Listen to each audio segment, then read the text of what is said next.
Bueno, primero que todo, muchas gracias a la Universidad del Valle, al Departamento de Historia, en cabeza del doctor Carlos Murgueitio y al Centro de Estudios Históricos y Ambientales, dirigido por la doctora Nancy Mota. Pues muchas gracias por el espacio. Para mí es un gusto y un honor estar aquí y compartir básicamente estas reflexiones que espero pues tengan algún grado de acogida, ¿no? Yo lo que quiero hacer básicamente en esta presentación son 3 puntos. Bueno, uno, digamos, introductorio, que tengo que hacer como algunas menciones. Dos, una puesta en contexto, que pues, es acercarnos un poco al proceso al que voy a hacer mención por medio de testimonios de época seleccionados intencionalmente por mí para sustentar la argumentación y también tratar de identificar las narrativas historiográficas con las que se ha leído, ¿no? Cómo se ha leído por lo general en la historiografía este tema de la disolución de los resguardos, sobre todo en la provincia de Bogotá y más exactamente en la sabana de Bogotá. Y finalmente, pues, traer, digamos, a colación alguna documentación que nos muestre, pues, la importancia y los aportes que pueden haber cuando nos metemos a este tema de mensurar la tierra, ¿no? Y lo que podemos ver a partir de estas diligencias y de estos procesos. Yo la titulé, pues, así, precisamente de esa manera: mensurar la tierra, un acercamiento a la división y repartimiento de las tierras de resguardo en la sabana de Bogotá en el siglo XIX, ¿no? Y bueno, creo que lo primero que debo hacer es dar crédito a la manera en que está estructurado el título o a la manera en que está la primera parte del título, ¿no? Mensurar la tierra. Y tiene que ver con este libro que me ha parecido a mí muy interesante desde su publicación en 2011, en cuya edición estuvo involucrado el gran historiador argentino Juan Carlos Garavaglia, ¿no? Que básicamente congrega un grupo de investigadores, ¿no? Que por Colombia estuvo el profesor Santiago Muñoz, que creo que está aquí presente. Para mí es un honor también que esté acá, ¿no? Y bueno, básicamente se hace esta publicación en torno a mensurar la tierra, ¿no? De ahí tomo, digamos, esa primer parte del título, porque digamos que esto que quiero plantear aquí se enmarca, digamos, dentro de unas líneas de interés historiográfico que tienen que ver con los estudios de las diligencias, de los procesos de mensura, catastración, dibujo y mapeo del territorio en América Latina, ¿no? Y que hay que tener en cuenta que a mi modo de ver es una historia relativamente reciente que está, digamos, llamando el interés de diversos y diversas investigadores, investigadoras, ¿no? Y que, bueno, le trata de problematizar y ver desde una manera un poco más compleja, desde la historia social, política, económica, desde la historia espacial, ¿no? Un tema que básicamente se reducía a ser mencionado por la historia de bronce de la geografía, digámoslo así, ¿no? Estas diligencias, estos procesos de mensura de la tierra en América Latina, pues habían sido tocados en esas tradicionales historias nacionales de la geografía o del pensamiento geográfico, ¿no? De una manera anecdótica, pero poco, digamos, se le había visto, digamos, de una manera problemática, de una manera contextual, y creo que este libro para mí fue muy, se lo digo a Santiago que está acá, pues fue muy iluminador para permitir como entender este proceso de la disolución de los resguardos a partir, que es lo que vamos a hacer acá, que es una parte de la tesis, a partir de las diligencias de avalúo, de reconocimiento, de mapeo y luego de repartimiento de las tierras de resguardo, ¿no? Esto porque, digamos que estos procesos, ¿no?, se enmarcan en una trama espaciotemporal mayor, ¿no? Hablando de que el título del ciclo de conferencias es Tejiendo tiempo y espacio, pues estos procesos de mensura de la Tierra, ¿no?, se enmarcan en una trama espacial mayor, ¿no?, que a mi modo de ver está relacionada pues con el control del territorio por parte de alguna entidad política con algún grado de centralización o en proceso de centralización, ¿no? Es una condición sine qua non, la mensura de la tierra, para el desarrollo de proyectos políticos y su despliegue en el espacio. Es fundamental, ¿no? Medir y dibujar el mundo, como también se llama otro libro que fue publicado hace poco, pues hace parte de esa trama fundamental de control y de manejo y de administración del territorio, ¿no? También quisiera mencionar, y bueno, tiene que ver con esta cita del historiador alemán Karl Schlegel, ¿no? Un historiador de la Europa del Este, pero que en este libro pues se propone precisamente hablar de esa trama de espacio y tiempo, y considera que, bueno, esta manera de medir el espacio es una manera de controlarlo, de domesticarlo, de acotarlo, de vencer esa forma espacial incontrolable que es el vacío, ¿no? Solo territorializado, dice, es el espacio dominable y dominado espacio de dominio. Es una anécdota un poco metafórica que me parece importante tener a colación. Hay que tener en cuenta que estos procesos de mensura de la tierra, de agrimensura, de catastración, de levantamientos topográficos, bueno, pues no solo se quedan en el ámbito de lo técnico, que es muy importante para la historia entenderlo, sino que están asociados, como lo dije, a procesos macro de modernización, ¿no? Sea modernizaciones borbónicas, ¿no? Lo que se propuso, digamos, a finales del periodo colonial, la intervención de esas tierras de usufructo colectivo de los indígenas por parte de los visitadores, el movimiento de pueblos, agregación de pueblos unos a otros, ¿no? Eso estaba en el marco de un proceso general de modernización, de un proyecto de modernización, o sea, los proyectos republicanos, ¿no? Sean en el ámbito que está, que yo lo veo casi como una continuidad, ¿no? Y en el proceso de los resguardos lo es, pues la idea que subyace es el intento por definir, por homogenizar y por implantar unas formas determinadas de propiedad, de uso de la tierra y también de construcción de territorio, ¿no? En aras de, digamos, un ideal de modernización. Entonces, es un poco el marco en el que quiero, el marco historiográfico, si se quiere, en el que quiero como enmarcar la charla, ¿no? Sin embargo, este tema de la disolución de los resguardos ha sido de reiterada mención dentro de la historiografía, digamos, más clásica en Colombia, dentro de la historiografía agraria y dentro de la historiografía económica, ¿no? Y por lo tanto, creo que también es importante hacer mención a cómo se ha leído este proceso de la disolución de los resguardos, qué narrativas historiográficas han imperado, ¿no?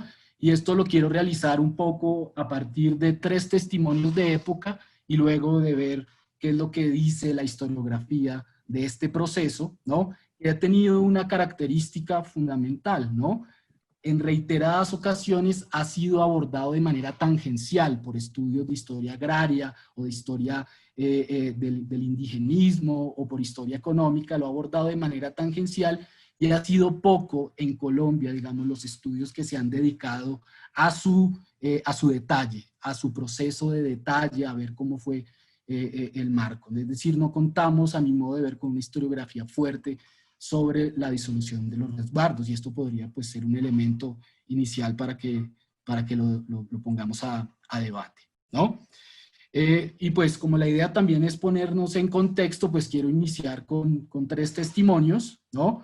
El primero de ellos es un poco, digamos, posterior al periodo en el que me quiero centrar, es básicamente de la década de los 40 del siglo XX, y tiene que ver básicamente con una comisión del Instituto Indigenista de Colombia, ¿no? Que hace una visita en 1943 al resguardo de Tocancipá, ¿no? Tocancipá, presumiblemente un cacicazgo durante el periodo prehispánico, un pueblo de indios colonial, un distrito parroquial durante el siglo XIX y un municipio en el siglo XX, ¿no? Contaba en 1943 con tierras de resguardo, y allí esta comisión del Instituto Indigenista de Colombia va a hacer una visita, ¿no?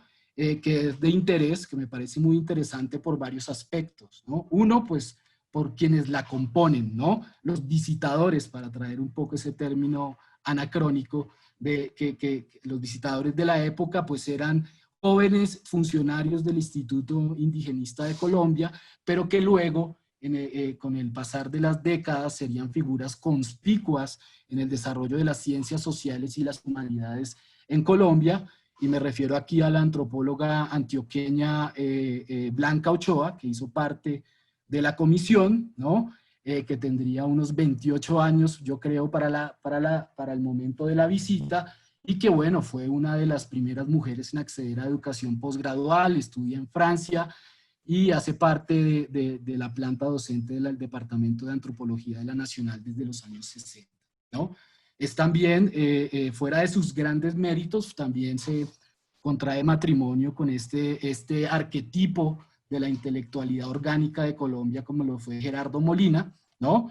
Y bueno, así como menciona intelectualidad, a intelectuales orgánicos, este término gramsciano, pues esa comisión también estaba compuesta por el joven Antonio García Noza, ¿no? Que tendría unos 32 años para el momento de la visita, y que, bueno, es conocido, un abogado bogotano que, sin embargo, estudia Derecho y Ciencias Sociales en la Universidad del Cauca, y tal vez de allí, pues, emane su interés por el tema indígena y su vinculación con el movimiento indígena, y, bueno, posteriormente sería reconocido como una autoridad en temas de reforma agraria, ¿no? También con una larga trayectoria de estudio en la Universidad Nacional. En fin, más allá pues de las características de quienes integraban la comisión, el informe que fue publicado 2 años después en el Boletín de Arqueología de 1945, en donde escribía gente como Juan Fride o Ernesto Gull, ¿no? Ahí se publica este informe, pues realmente el panorama que brindan sobre la situación de los indígenas del resguardo de Tocancipá, pues es realmente desolador, ¿no? El informe es muy geográfico y muy interesante y monográfico además, porque se organizan temas sociodemográficos, económicos, políticos y también de recursos, ¿no? En el plano, digamos, sociodemográfico, pues se crecía poco la población, había una disparidad entre hombres y mujeres en cuanto a la población que componía el resguardo. En el panorama económico, la miseria era el común denominador de hombres y mujeres, la anemia una condición casi que permanente en todos los momentos de la vida en el resguardo. La corrupción era uno de los elementos característicos del cabildo indígena, ¿no? Esa instancia representativa de gobierno que administraba los destinos de comuneros y del territorio, ¿no? Básicamente también, y esto es importante mencionarlo, mencionaban que la situación de precariedad del resguardo estaba, digamos, asociada a un área geográfica, a un entorno geográfico con unas condiciones poco adecuadas, que un poco se menciona en esta cita, ¿no? Que es un poco extensa, sí pido disculpas por la extensión de las citas que se van a traer a colación, pero dice básicamente el informe: antiguamente el resguardo abarcaba una gran extensión no solo en los cerros, sino también en la sabana, en donde más de 1000 comuneros indígenas vivían organizados. Pero la política del gobierno de acabar con las comunidades indígenas mediante la parcelación de los resguardos y el afán de los latifundistas de adueñarse de las mejores tierras laborales, encontraron su campo de acción en Tocancipá. Y así, por decreto del 14 de agosto de 1840, se dispuso el repartimiento. Y aquí pues básicamente menciona que la finalidad del repartimiento de las tierras de resguardo pues fue básicamente la de dejar a la comunidad netamente con una parte montañosa, como lo dice aquí, ¿no? Bastó hacerlos la repartición solamente en la parte plana, dice el informe, fértil y propia para la agricultura, dejando la falda y peladero para que se refugiasen en ella no solo las familias cuyas tierras no quedaron incluidas en la parcelación, sino los futuros desposeídos y víctimas de aquella, ¿no? Entonces, pues, tres elementos, yo creo cuatro podemos ver de esta cita y de este informe. Uno, pues que pervivían en la sabana de Bogotá en los años 40 del siglo XX globos de tierra que tenían la condición de ser resguardos de indígenas, ¿no? Y creo que esto es importante para la sociedad bogotana y sabanera que en muchos casos se ha empeñado en negar su pasado y su presente indígena, ¿no?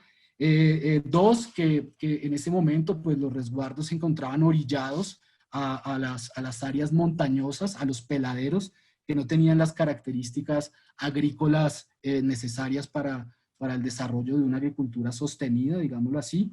Tres, que en otros momentos de la historia, sobre todo en el siglo XIX, pues el resguardo fue más amplio e incluyó tierras planas y fértiles de la sabana de Bogotá.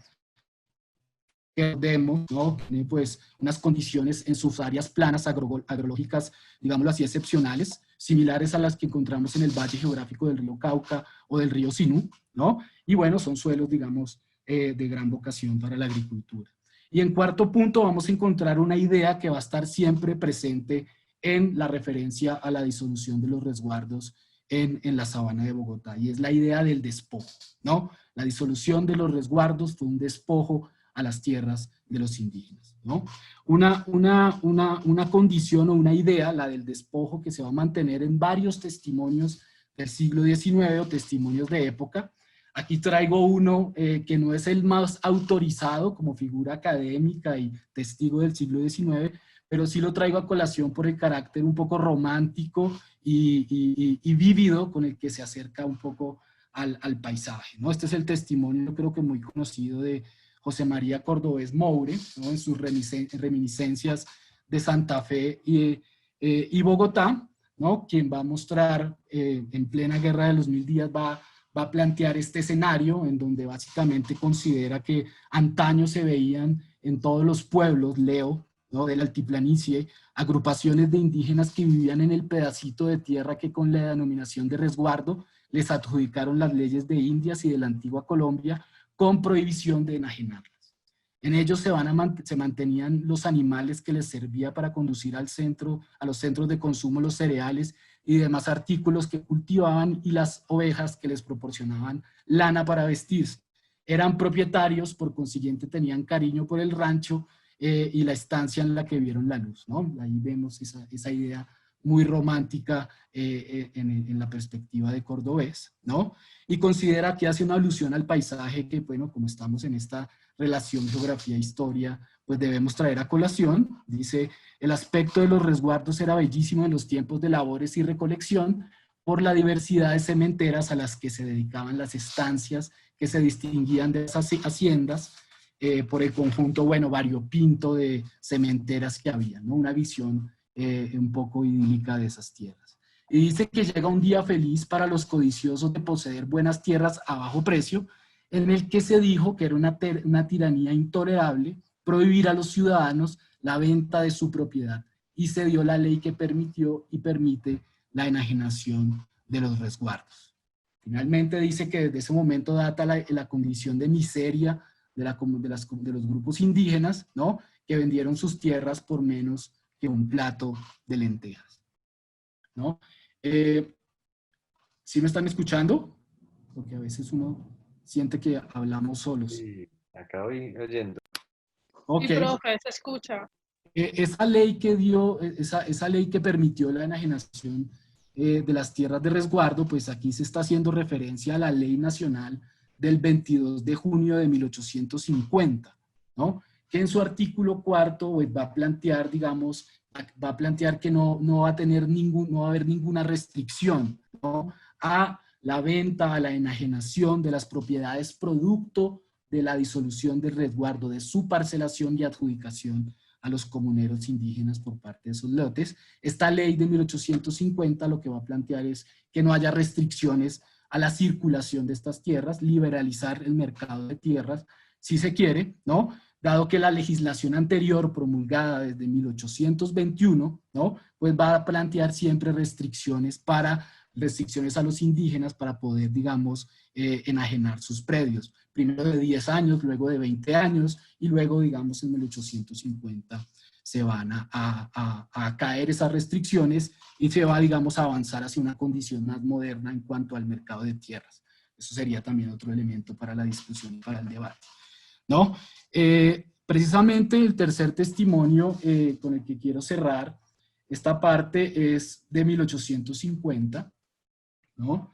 Que ya pues será un momento en que todavía los resguardos se encontraban, los que habían sobrevivido a las políticas de finales del periodo colonial, esos resguardos pues todavía se encontraban vigentes, poblados, ¿no? Con una extensión a mi modo de ver considerable, ¿no? Y este testimonio pues, pues también nos habla de las siguientes características. A comienzos de 1850, el intelectual neogranadino Manuel Ancísar y el geógrafo italiano Agustín Codazzi pues van a iniciar una de las expediciones de mayor calado en la América de su tiempo, ¿no? Esta empresa, impulsada por los gobiernos liberales de la época, pues va a tener como objeto medir y describir cartográficamente las distintas provincias que van a componer el proyecto de nación, ¿no? Es decir, tenían una labor también de mensura de la tierra, pero a gran escala, a nivel territorial.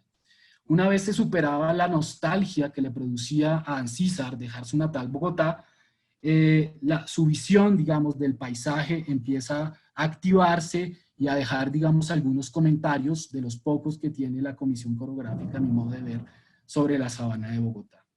A medida que cabalgaban por el camino que desde la capital republicana los conduciría a la villa de Zipaquirá, pues las observaciones de Ancísar se van a ir impregnando de una cierta desilusión al notar que las feraces planicies de Bogotá, conocidas como la sabana, se iban tapizando progresivamente de potreros para el sostenimiento de ganado vacuno, que según dice Ancísar, como está aquí entre comillas, es un paso atrás, puesto que la ganadería es el primer escalón de la civilización, la cual no se erradicaría verdaderamente sino con la agricultura, ¿no?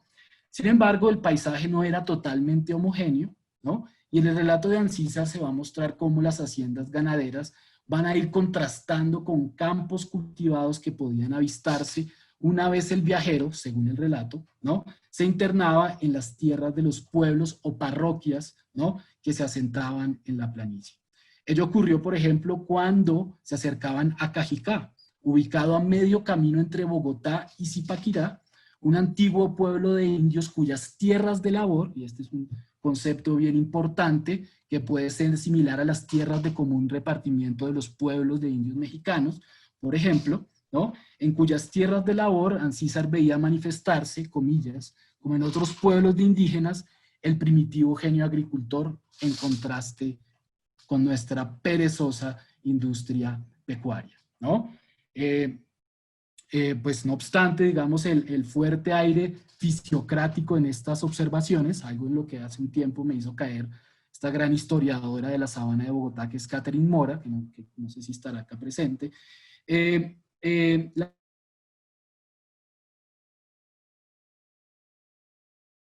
cultural que configuraban las tierras de resguardo del pueblo de Cajicá, las cuales para ese momento se encontraban en proceso de división y reparto individualizado entre los comuneros indígenas, en un proceso que, como lo dije, la historiografía ha conocido como la disolución o privatización, en otros términos, ¿no? De los resguardos indígenas que se habían formado desde el siglo XVI y XVII con la intención de que se hiciera un usufructo colectivo de la tierra, más no su propiedad plena por parte de los grupos indígenas, ¿no? Estas apreciaciones son un común denominador en los testimonios de época, en los testimonios del siglo XIX sobre este proceso. Tenemos ahí figuras tan importantes como Salvador Camacho Roldán, como Francisco Javier Vergara y Velasco, ¿no? Que hacen, digamos, anotaciones y que dejan también la idea de que el proceso de disolución de los resguardos no salió como se quería y terminó en despojo, ¿no? La historiografía colombiana ha hecho eco de dichas observaciones también, al mencionar, como lo dije al inicio, la mayoría de veces de forma tangencial, que la disolución de los resguardos de la sabana devino, devino en despojo y expulsión. Se ha hecho énfasis en que el fin de la propiedad comunal también fue el fin de las comunidades indígenas, utilizando un concepto, pues, en cierta medida anacrónico, porque no era, digamos, el sentido que se le daba al término en el siglo XIX, y que la expansión territorial de las haciendas ganaderas se dio principalmente sobre tierras de resguardo. En suma, dicha historiografía, que puede ir desde las aseveraciones que hace Luis Eduardo Nieto Arteta, que consideraba los resguardos como economías colectivas aldeanas, ¿no? O Ospina Vázquez en su libro Industria y Protección, apropian y replican esos postulados de los que hablan los testimonios de época, ¿no? Y va a ser como la idea general en la historiografía que se va, digamos, a replicar en historiadores contemporáneos o en trabajos contemporáneos, como el de Marco Palacios. Bueno, este sí tiene un buen tiempo, de los años 70, ¿no? Quien habla que la apropiación latifundista de la segunda mitad del siglo XIX se va a dar en la sabana de Bogotá sobre tierras de antiguo asentamiento, campesinas, o lo que plantea Fabio Zambrano para la localidad de Usaquén, pero lo extrapola, digámoslo así, a todo el conjunto de la sabana, o lo que plantea este gran historiador urbano, que es Germán Mejía, ¿no? Sobre ese cambio en el uso de la tierra, en donde la agricultura de resguardo va a dar paso a el latifundio ganadero, ¿no? Digamos que en Colombia no se ha producido, a mi modo de ver, un recambio historiográfico vigoroso en donde se cuestionen, se demuestren o al menos se maticen los postulados que sustentan lo que podríamos llamar la leyenda negra de la hacienda, ¿no? A diferencia de México, por ejemplo, este no ha sido un tema que a mi modo de ver convoque a la historiografía de los historiadores, ¿no? Los cuales han tendido, a mi modo de ver, haciendo una lectura propia de este panorama historiográfico, han tendido a privilegiar el estudio de los procesos de colonización y de apropiación de los baldíos en la segunda mitad y finales del siglo XIX, ¿no? Estimulados por investigaciones, creo yo, como las de James Parsons, ¿no? O las de Catherine LeGrand a partir de la correspondencia de baldíos. Es decir, la historiografía ha tendido a estudiar las zonas de colonización y el movimiento allí de la tierra, ¿no? Pero, digamos, no ha habido como un recambio historiográfico que permita, digamos, matizar o discutir las posturas, digamos, clásicas del despojo, como sí lo ha habido en México, ¿no?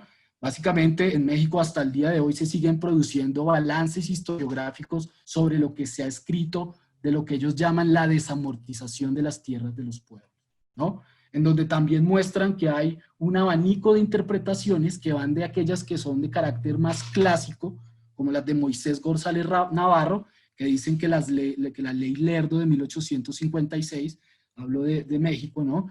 Básicamente lo que propició fue el desarrollo de la intervención de las tierras comunales de los pueblos y su despojo, sobre todo durante el periodo porfiriano. Sería entonces la revolución, en este relato, la que redimiría a las comunidades indígenas y les devolvería vía reforma agraria sus tierras comunales, ahora denominadas como ejidos.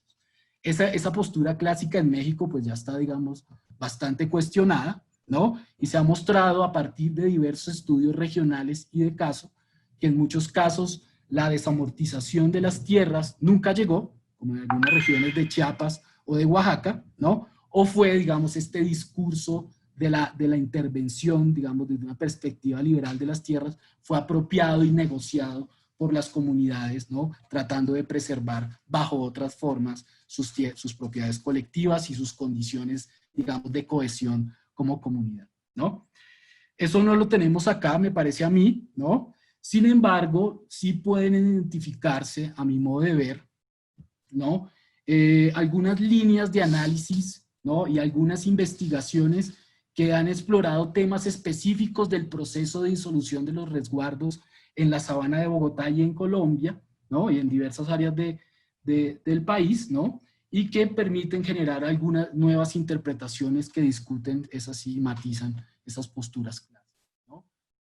Tenemos, por ejemplo, una de estas líneas de interpretación que me gustaría, digamos, poner a consideración, ¿no? Es aquella que considera, bueno, valga la redundancia, que la individualización de la propiedad comunal no fue directamente la antesala para el avance de las haciendas y que su repartimiento entre la población indígena no necesariamente fue un proceso al cual estos se opusieran de manera unificada, ¿no? Algo en este sentido plantea el historiador norteamericano Glenn Thomas Curry en su tesis doctoral de 1981, nunca traducida al español, lo cual puede hablar un poco de ese descuido, de desinterés por el tema, en donde sugiere que la mayoría de las transacciones hechas sobre las tierras resultantes de la parcelación se llevaron a cabo entre los mismos indígenas, conformándose un sector intermedio de propietarios pequeños y medianos, ¿no? Es una tesis pues provocadora y logra darle sustento documental en esta tesis de la Universidad de Vanderbilt que, como lo digo y es desafortunado, pues no he visto la traducción al español. La antropóloga Aide García Mejía, ¿no? En su tesis doctoral de 1989, Aide García es la primera egresada mujer del Departamento de Antropología de la Nacional, hace su tesis doctoral también en los Estados Unidos y plantea, digamos, otra línea de análisis que discute con lo que planteaba en el 81 Curry. Aquí García Mejía plantea básicamente que si bien no hay un trasvase directo, digamos, de la propiedad comunal a la propiedad de las haciendas o a las haciendas, ¿no? Sí va a haber, digamos, un sector no indio, no indígena, ¿no? Intermediario, compuesto por el jefe político, compuesto por el agrimensor fundamental en este proceso y según Raymond Craig, una figura nunca suficientemente estudiada en América Latina, en donde intervino el propio cabildo de indígenas, los alcaldes, es decir, toda una serie de actores locales y regionales, ¿no? Que fueron los que en últimas terminaron beneficiándose y convirtiéndose en propietarios de tierras del antiguo resguardo o accediendo a las tierras, ¿no? Básicamente, el texto de García Mejía, y lo retoma la historiadora colombiana Lina del Castillo, pues muestra que en el proceso de mensura de los resguardos, pues el agrimensor terminaba haciéndose a la parte más pulpa y fértil de estas tierras, ¿no?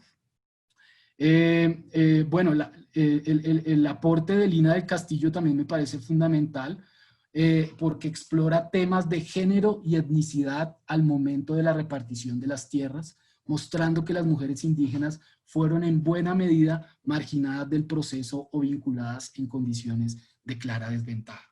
Algo en lo cual coincidimos en lo que yo encontré en la documentación, porque al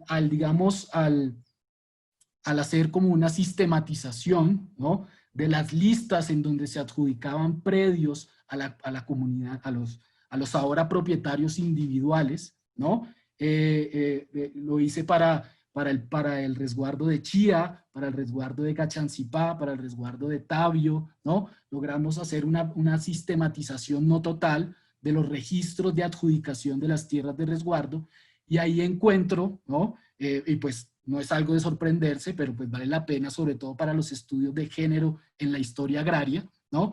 Encuentro que solo el 20%, 20-24% de los títulos o de las parcelas adjudicadas, ¿no? A los antiguos comuneros indígenas fueron dadas a mujeres, ¿no? Lo cual muestra pues el histórico desbalance que han tenido las mujeres para acceder a la propiedad de la tierra en Colombia y que bueno, desde ahí se puede ver, ¿no?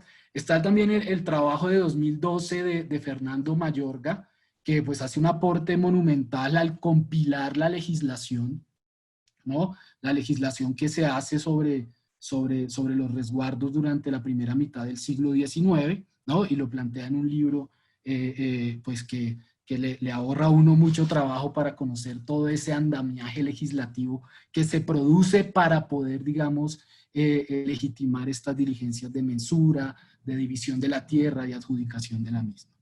Y está el trabajo reciente de Arturo Calderón, relativamente reciente, Territorios Simultáneos, que si bien no estudia de manera detallada el proceso de los resguardos, también menciona algo a lo que hemos podido, digamos, nos hemos podido llegar a dar cuenta mediante ejercicios de superposición cartográfica.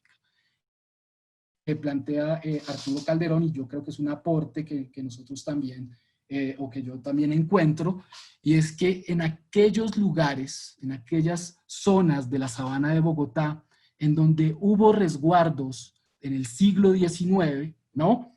Y que luego se disolvieron, se repartieron, pues, en esas zonas va a mantenerse una estructura predial fragmentada, altamente fragmentada, caracterizada por pequeñas y medianos predios, ¿no? Y esto puede rastrearse casi que pues desde que tenemos fuentes prediales, que es como desde los años 40 del siglo XX, con estos planos de Carrasquilla Botero, ¿no? Entonces se encuentra eso que también vimos, por ejemplo, para el resguardo de Chía, ¿no? Aquellos lugares, repito, donde hubo resguardos, la matriz de tamaño predial va a ser mucho más fragmentada que en aquellos lugares donde no hubo resguardo y predominaron, digamos, las haciendas. Lo cual puede ayudar a sustentar empíricamente aquella tesis de Curry en donde las transacciones, ¿no?, de las tierras de resguardo, una vez se permite su total enajenación, se llevaban haciendo transacciones espurias desde el periodo colonial, valga decirlo, arrendamientos, ventas, etcétera, etcétera, ¿no? Pero pues predominaron ahí, digamos, una estructura predial más fragmentada, ¿no? Ayuda a sostener esa tesis de Glenn Curry de que esas transacciones se dieron entre un grupo local, entre los indígenas o entre, digamos, lo que podríamos llamar los sectores de élite, digamos, si así lo podríamos llamar, de los indígenas, ¿no? Entonces aquí hay aportaciones en donde encontramos puntos y coincidencias importantes. Algunos comentarios al respecto. La tesis, considero que la tesis del despojo de las tierras de los indígenas de la sabana debe ser amplia. Yo creo que no debe ser desestimada. Hubo despojo, ¿no? Pero debe ser ampliada en cuanto a su sustento empírico documental. Y eso es un poco la tarea en la que estamos, ¿no? Y queremos, digamos, dinamizar y conseguir fondos y apoyo, ¿no? El lograr ver, sobre todo a partir de 1850, ¿no?, la trazabilidad de esos predios en el tiempo, ¿no? Sus ventas, sus arriendos, sus permutas, etcétera, etcétera, para ver, bueno, en manos de quién o de quién, como dice Marco Palacios finalmente, es la tierra y si terminaron haciendo parte de grandes fondos o de las haciendas, ¿no? Dos, es necesario desarrollar más estudios de caso, como decía el maestro Bernardo García Martínez, pueblo por pueblo, resguardo por resguardo, ¿no?, que permitan reforzar o matizar esas visiones de conjunto, ¿no? De hecho, quedan subregiones por entender, por analizar, por abordar en el proceso y fondos documentales, creo yo, por trabajar. Y tres, ¿no?, con esto entro ya a la parte final un poco de la charla, no sé cómo estaré de tiempo, la documentación relacionada con las diligencias de reconocimiento, avalúo, mensura, división y repartimiento merecen una revisión más detallada porque en muchos casos es básicamente una visión general sobre esta documentación, pues en su conjunto constituyen una ventana privilegiada para acceder al mundo agrario del periodo, ¿no? Y bueno, en este sentido, bueno, acá hay un poco el mapa de la provincia de Bogotá, que en el marco de la tesis, que no es esta parte, pues reconstruimos su estructura cantonal, ¿no? Una unidad político-administrativa intermedia entre el distrito parroquial, hagan de cuenta el antepasado del municipio, y la provincia, ¿no? Los cantones como instancias intermediarias, como dice Romana Falcón, con sus cabezas que eran los jefes políticos, como llaves de paso entre el mundo local y el temprano, digamos, Estado-Nación, que está todavía muy estratosférico, ¿no? Entonces, me parece muy interesante que a lo largo del siglo XIX predominó o proliferó esta figura intermediaria, ¿no?, del cantón, ¿no?, con cabeceras cantonales, como Zipaquirá, como Funza, como Tocaima, como Guada, etcétera, etcétera, desde las cuales, digamos, saldrán los jefes políticos a medir, catastrar y repartir los resguardos de los pueblos que componen el cantón, ¿no? Otra cosa que encontramos es que los cantones del siglo XIX, ¿no?, tienen una fuerte correspondencia, al menos en esta parte del país, con los corregimientos de naturales del periodo colonial, ¿no? y a futuro o en prospectiva los cantones van a ser básicamente las provincias que no tienen, digamos, una vida burocrática propia, pero deben ser las provincias. Bueno, me desvío un poco del tema, pero este tema de los cantones pues es fundamental porque fueron las estancias intermediarias desde las cuales se dinamizó la disolución de los resguardos, ¿no? Entonces, básicamente, estas fuentes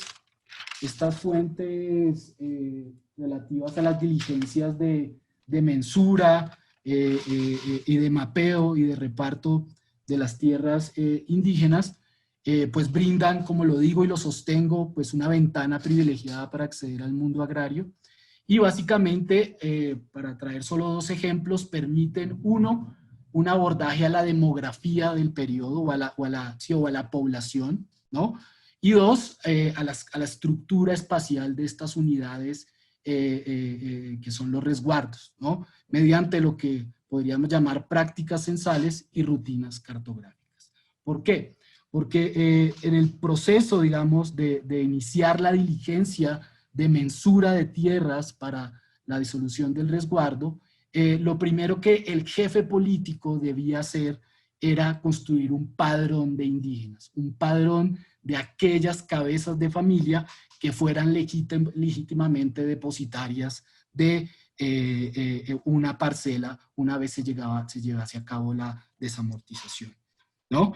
Y para esto, para poder confeccionar este padrón, lo interesante es que también converge o se pone en escena todo este mundo local, porque como lo dice esta cita, el jefe político de Zipaquirá, al momento de iniciar las diligencias del resguardo de Chía, pues lo primero que hace con la necesidad de saber a cuántas familias o cabezas de familias se le va a otorgar una porción de tierra, es congregar ante sí o es llamar al cura y al cabildo de indígenas, ¿no? Al cura por sus archivos parroquiales, por la manera en que consuetudinariamente lleva la vida de los comuneros en nacimientos, en bautismos, matrimonios, defunciones, ¿no? Ahí lleva la vida de la gente en el papel, ¿no? Y al cabildo de indígenas como esa instancia representativa, pues que puede ser corrupta, como ocurre en muchos casos de eso, pero como esa instancia representativa que sabía también quién era indígena y quién no lo era, ¿no? Quién estaba ausente, quiénes habían sido llevados por la leva, quiénes habían muerto, quiénes habían abandonado sus tierras de resguardo. Entonces esas autoridades locales brindaban información fundamental para iniciar el proceso de disolución. Lo primero fue la confección de un padrón de indígenas, ¿no? Este padrón o esta información también permite entender un poco la concepción de lo indígena durante este periodo o en el marco de este proceso, que es básicamente una concepción fiscal, ¿no? Indígena era aquel o una persona, una cabeza de familia legítimamente depositaria de un terreno de resguardo, era aquel que había pagado tributo durante la antigua Colombia, lo llaman así, o la Gran Colombia, o era descendiente de tributarios durante el periodo colonial. Otra vez era el cabildo a quien le correspondía, digamos, certificar, dar fe de que una persona era o no descendiente de tributarios para poder hacer parte de este padrón y poder acceder a la tierra. Lo que encontramos es un gran repertorio de quejas una vez se lleva a cabo el repartimiento de las tierras de resguardo, ¿no? De indígenas o de personas que pretenden ser indígenas que reclaman un derecho de tierra porque o su padre había sido tributario o ellos mismos habían sido tributarios. Lo interesante de esta documentación es que son básicamente juicios, ¿no? Juramentados o procesos juramentados en donde los mayores del resguardo y los miembros del cabildo dan fe de si conocían a un pariente o a un antecesor del reclamante que efectivamente fuese tributario y poderle dar así una parcela de tierra. Entonces, aquí también planteo que una continuidad entre el periodo colonial y el periodo republicano en cuanto a la concepción de lo indígena, porque se lo concebía desde una perspectiva fiscal. Indígena era aquel que tributaba. Otro elemento que me parece interesante, este es el cantón de Zipaquirá, es que al hacer los acumulados de la población, digamos, que se mencionaba en estos padrones, pues encontramos algo que me parece interesante también poner a debate.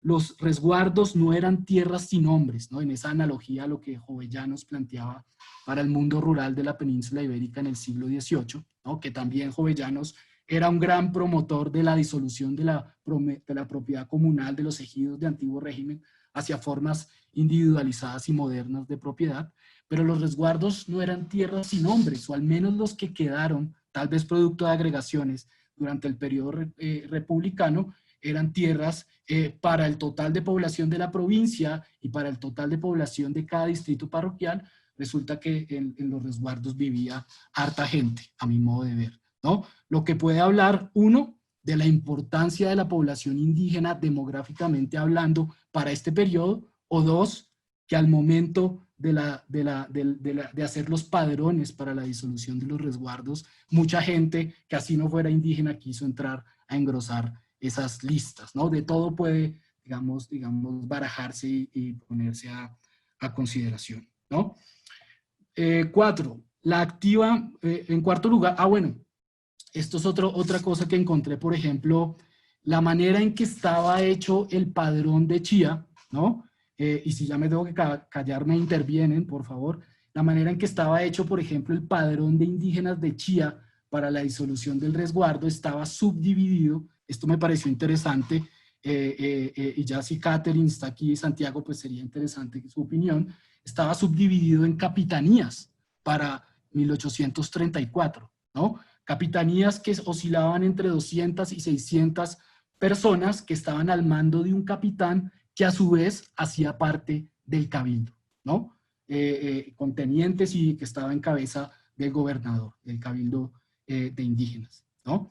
Y es precisamente esta participación del cabildo la que llama mi atención, ¿no? En estas diligencias, porque no se ve, viendo documentación anexa, una, digamos, sostenida oposición, ¿no? A las diligencias o a la disolución del resguardo. Hay muchas quejas sobre la manera en cómo ésta se estaba llevando a cabo, dado que eran procesos plagados de irregularidades como cualquier proceso que tenga la tierra de por medio, el acceso a la tierra de por medio, pero procesos en sí, quejas en sí al proceso de disolución del resguardo no encuentra uno de manera explícita, lo cual me lleva a pensar que para los indígenas, o al menos para los sectores asociados o cercanos al cabildo, la disolución de la propiedad comunal fue una ventana de oportunidad para acceder a una cierta seguridad jurídica sobre la tierra, sobre un pedazo de tierra, o bien para acceder a mayor tierra del resguardo de la que tenían antes de la disolución, ¿no? Fue leído tal vez de esa manera, una manera de acceder a seguridad jurídica para un pedazo de tierra, o una manera de acceder también a mayores cantidades de tierra, ¿no? Ya voy terminando.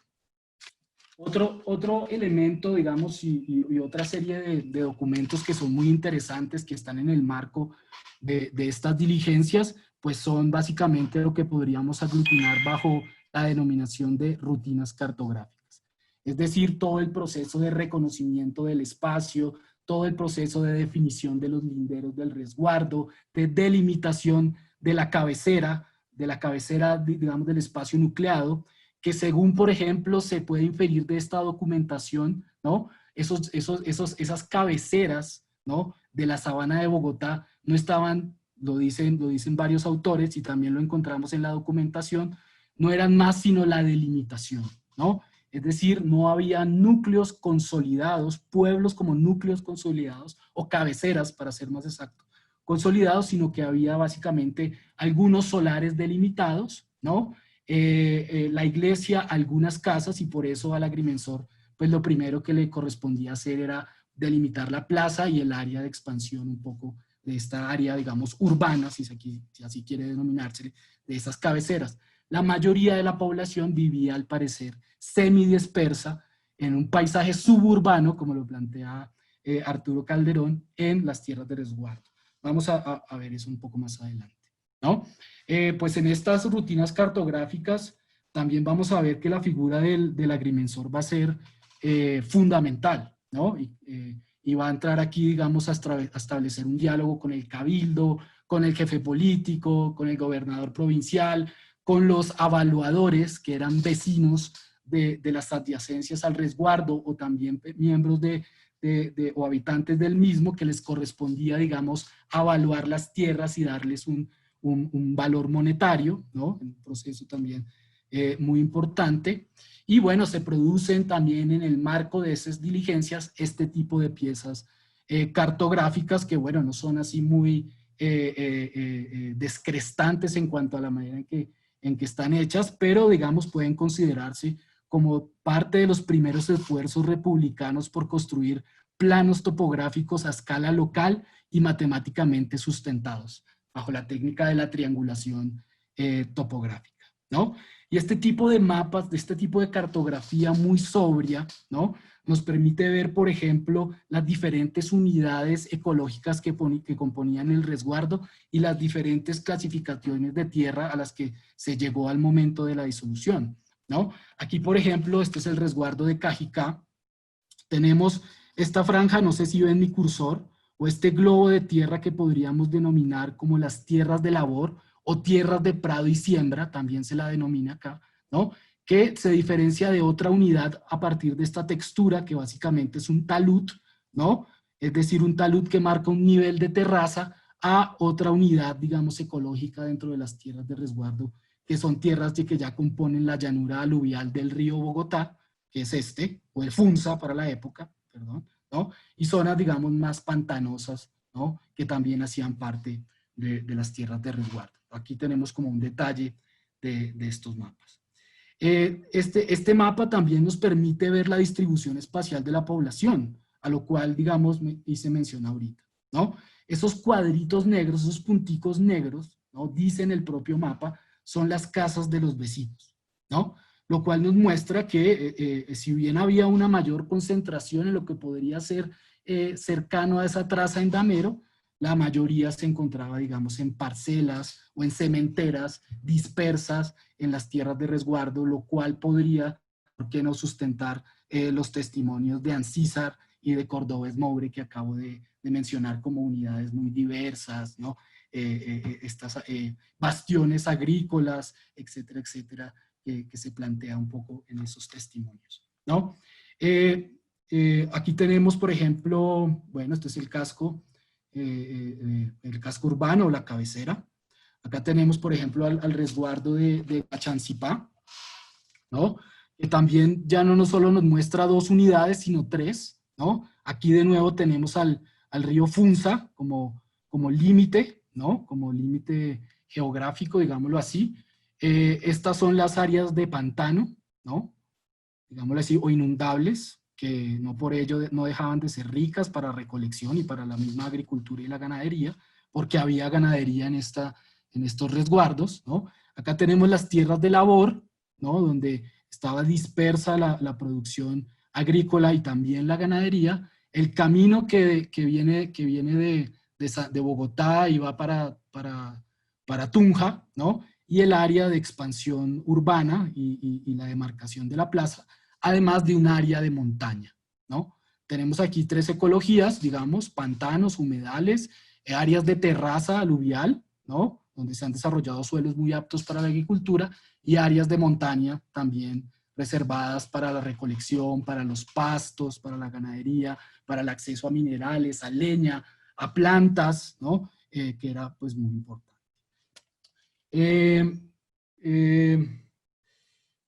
Acá tenemos, este es el mapa que más me gusta, el del resguardo de Chía, ¿no? Que es el que pues, es menos atractivo, pero da mucha información, ¿no? Nos permite, por ejemplo, bueno, hicimos como un proceso ahí de superposición porque el mapa está hecho de una manera muy adecuada, ¿no? Nos permite ver, por ejemplo, en este caso que el resguardo estaba rodeado, sitiado por haciendas, ¿no? Tenemos aquí la hacienda Tiquiza, por ejemplo, la hacienda Fagua, ¿no? Que hoy son veredas, hoy se llaman así las veredas del municipio de Choachí. de Chía, perdón, la hacienda Canelón, la hacienda Calahorra, la hacienda Yerbabuena de la familia Barroquín, Fusca, el noviciado por acá, que fue de los jesuitas, bueno, es decir, el resguardo estaba rodeado de haciendas y bueno, acá también se puede ver cartográficamente que pues las implicaciones que podía haber, que podía tener esa colindancia, ¿no? Por ejemplo, en el caso del resguardo de Cajicá, era colindante con la hacienda Hato Grande, que para 1834 era propiedad de Francisco de Paula Santander, se la habían dado por sus méritos de la independencia, un bien español, y pues bueno, digamos que gente muy poderosa, digámoslo así, pues sí estaba en las adyacencias de las tierras de resguardo y esta cartografía pues permite verlo, ¿no? También, bueno, aquí, acá, digamos, el mapa y el informe asociado al mapa, pues tiene información que nos permite, digamos, reconstruir la clasificación de que se le dio a las tierras de resguardo en 1838-39, ¿no? Clasificación monetaria, en donde vemos que las tierras más costosas, pues son estas del casco urbano o de la cabecera, para ser más específico. Acá tenemos los caminos, ¿no? Tenemos un área de tierra cercana e influenciada por la dinámica del río Bogotá o del río Funza, para ser más exactos. Tenemos un área independiente que posiblemente eran tierras que de uso comunal, es decir, no habían sido adjudicadas a familias. Tenemos las tierras de labor, ¿no? Con su precio en pesos de la época por fanegada, ¿no? Las tierras adyacentes al río Frío, con frecuentes episodios de desbordamiento, y finalmente las áreas más con menor valor económico y circunscritas a los cerros, ¿no? También de menor extensión. Un dato aquí interesante y que también se emana de la documentación es que el Cabildo Indígena de Chía recurrentemente en las diligencias le pide al agrimensor y al jefe político que por favor los cerros o el área de cerros del resguardo o el área montañosa del resguardo se mantenga como del común, ¿no? Que se parcele, no importa lo demás, pero que el área de los cerros y de las montañas permanezca como del común, ¿no? Aquí hay varios factores, ¿no? Primero, el precio era muy bajo de la fanegada en estas zonas, las tierras no eran aptas para la agricultura, además, pero también puede, digamos, tener que ver las dificultades para hacer la diligencia de medición, pues, en una topografía abrupta, ¿no? Lo cierto es que en el siglo XXI, el INCODER pues le da emite una resolución reconociendo el resguardo indígena de Chía del siglo XXI, y pues lo que encontramos es que ese resguardo se encuentra en esta área de montañas que era básicamente un espacio no de mucho valor en las diligencias hechas en el siglo XIX. Igual ocurre con el resguardo de Cota, un poco más al sur, ¿no? Bien, digamos que nos permite ver varias cosas, estas diligencias, también ver que los resguardos eran grandes, y eran más grandes que en muchos casos que muchas de las haciendas que los circundaban, ¿no? En fanegadas. Acá tenemos algunas aproximaciones a partir de las diligencias a la extensión de estos globos de tierra a su área, ¿no? Y bien, ya para concluir, no sé si ya estamos muy mal de tiempo.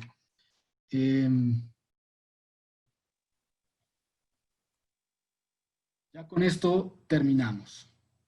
En 1837, el gobernador de la provincia de Bogotá, Florentino González, le manifestaba a su sucesor en el cargo que, comillas, convencido de que nada era tan perjudicial a la riqueza pública como la comunidad de bienes, ¿no?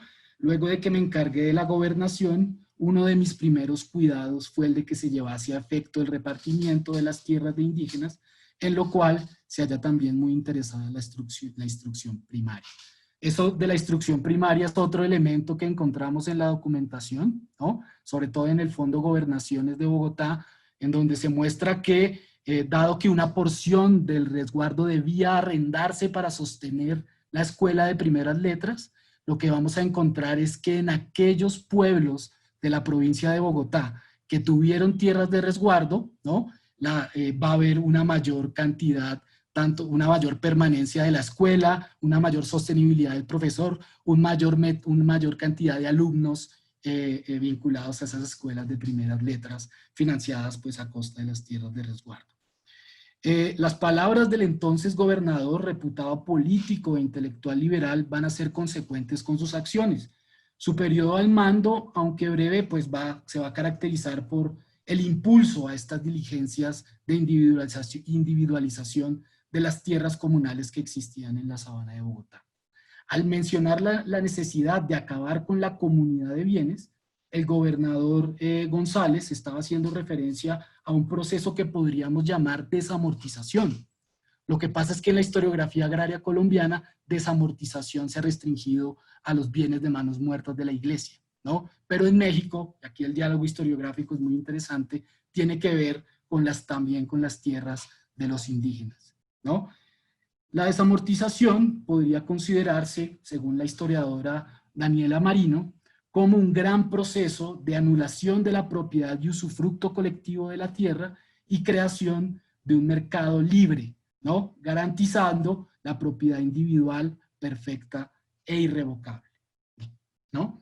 Para ese proceso, pues se requería básicamente construir un paisaje racionalizado, un paisaje moderno, un paisaje legible mediante las prácticas de reconocimiento, mensura, mapeo y adjudicación de las tierras de resguardo, ¿no? En últimas, pues, digamos, este proceso se enmarca en un drama histórico, digamos, de mayor magnitud, que tiene que ver con el encuentro del Estado republicano en su vertiente liberal, ¿no? Y su proyecto y ese mundo local, ese mundo que se hereda del periodo colonial, que se mueve un poco en coordenadas de antiguo régimen, ¿no? Digamos que este proceso de disolución de los resguardos pone en diálogo, digamos, ese proceso de modernización, ¿no? Sobre, digamos, pueblos tradicionales o pueblos, digamos, que venían manejándose bajo otras pautas, bajo otras lógicas de concebir la tierra, de concebir el territorio, de la idea de comunidad y de congregación. Eso sería, bueno, básicamente lo que quería comentar. No sé si me habré salido mucho del tiempo y agradeciendo mucho la atención.